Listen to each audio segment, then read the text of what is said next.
Bienvenue dans cette nouvelle vidéo inspirée du chapitre Bannir la peur du livre du bonheur. Aujourd'hui, nous allons explorer comment la peur influence nos vies et comment la bannir pour laisser place à la confiance et à la sérénité.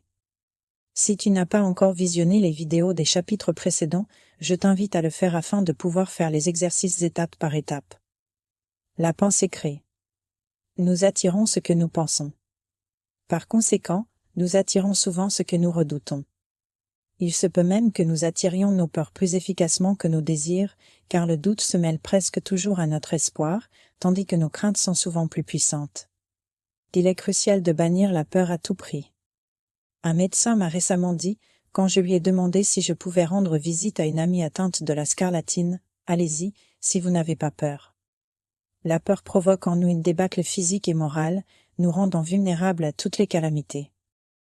Tes ennuis, échecs et maladies naissent de la peur. Nos plus graves tourments en découlent également. Qu'est-ce que la jalousie, sinon la peur de perdre l'être aimé? L'agressivité, sinon la peur d'être attaqué?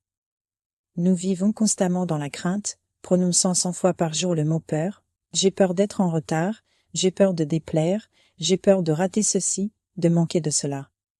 Chaque expression de peur contribue à construire un mur qui nous enferme dans la médiocrité et le chagrin. Lutte contre la crainte, non seulement pour toi-même, mais pour ton entourage et le monde entier. Imagine ce que serait la Terre si chacun de ses habitants, du plus humble au dirigeant, cessait d'obéir à la peur. La haine disparaîtrait, les dialogues entre nations, les accords et les échanges fructueux deviendraient possibles, et la paix régnerait, accompagnée de l'abondance et du bonheur. Chasse la peur, remplace-la par une foi tenace en la puissance de l'esprit créateur de tout bien, il suffit de le laisser agir. Ce sont nos inquiétudes qui font obstacle à cette force créatrice.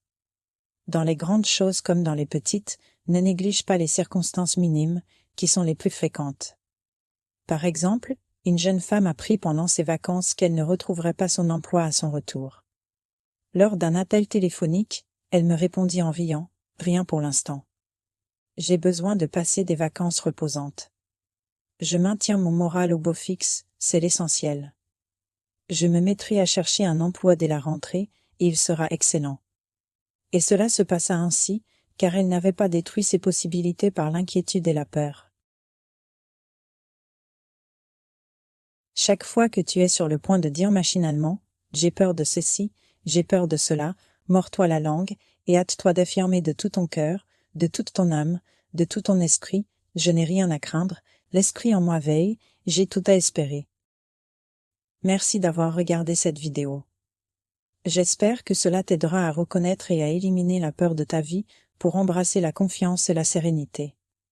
À demain pour un nouveau chapitre et son exercice pratique. N'oublie pas de t'abonner à notre chaîne et d'activer les notifications pour ne rien manquer.